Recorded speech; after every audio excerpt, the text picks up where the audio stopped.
dahil ongoing ang World Cup ngayon at isa na din sa mga pangarap ng mga Pinoy football fans sa mapasama ang men's team sa pinakamalaking football tournament ng mundo ay samahan niyo akong silipin kung paano makakapag-qualify ang Pilipinas sa FIFA World Cup at gaano ba talaga ito kahirap at possible kaya sa future na makapasok ang Pilipinas dito. Ang World Cup ay ang pinakamalaking football tournament na ginaganap every 4 years at ngayon nga ay mas pinalawak pa ito kasi nag-expand na sila into 48 nations. Kaya mula 4 to 5 slots ng Asia ay naging 8 slots na ito. Plus pa isang Interconfederation playoff spot. Kaya mas tumaas talaga ang chance ng mga teams na nasa Asia na makapasok sa World Cup. Pero hindi ibig sabihin nito ay madali na ang path ng Pilipinas para makapasok dito.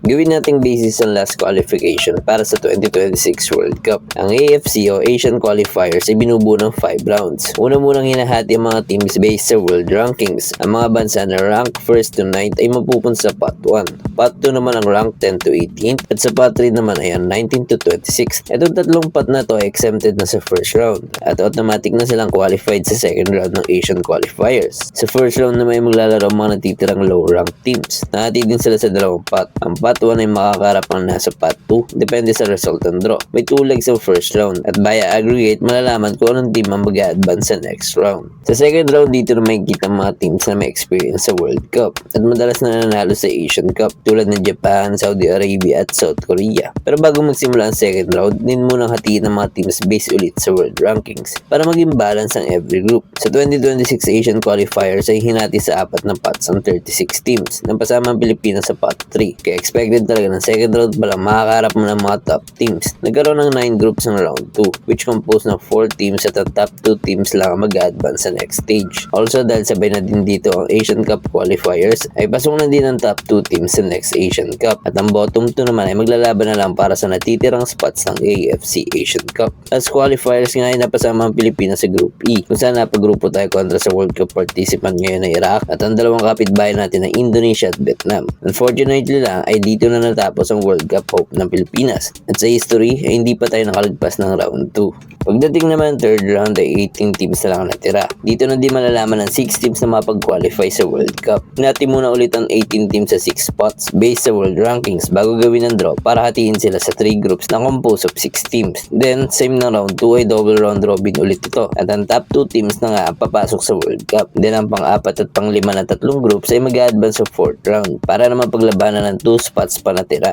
At ang bottom 2 ng bawat groups ay doon na mamamaalam sa World Cup dream nila. Disqualifiers na napag-qualify mula 3rd round ay ang Iran, Uzbekistan, South Korea, Jordan, Japan at Australia. Sa round 4 ay paglalabanan na lang ng 6 teams. Hatiin ulit sila sa dalawang grupo ng tigta-3 teams at tulad ng mga naunang rounds, base ulit sa FIFA rankings ang seeding bago gawin ang draw. Dito naman ay kakalabanin na lang ng isang beses ang kasama nila sa grupo at may isang bansa na lang na mag-host ng lahat ng games. At ang mag-top na bansa sa dalawang grupo makakuha ng last 2 spots para sa World Cup. Ang napag-qualify naman dito ay ang Saudi Arabia at Qatar. Pero kudos din sa Indonesia kasi nakaabot sila hanggang 4th round ng qualifiers at sila sana ang unang Southeast Asian na bansa na makapasok sa World Cup sa modern era. At para sa 5th round ay para na lang sa dalawang runners-up ng group mula sa round 4 at maglalaban naman sila ng 2-legged games. Ang mananalo naman ay makukuha ang spot para sa Interconfederation Playoffs which is naging path ng Iraq papasok sa 2026 World Cup matapos talunin ng Bolivia.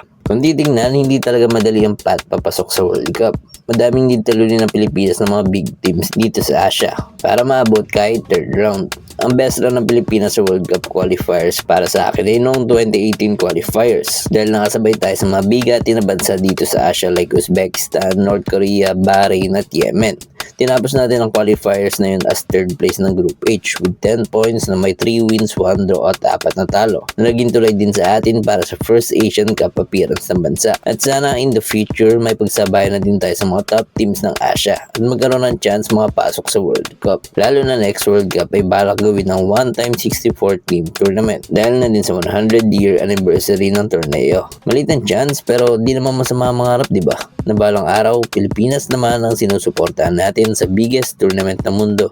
Kung gusto niyo itong video, huwag kalimutan i-like at i-share para mas lumawak pa ang football sa Pilipinas. At syempre, kung bago ka lang sa Pitchside Pilipinas, mag-subscribe ka na at i-hit mo na rin yung notification bell para updated ka lagi sa mga kwento ng football.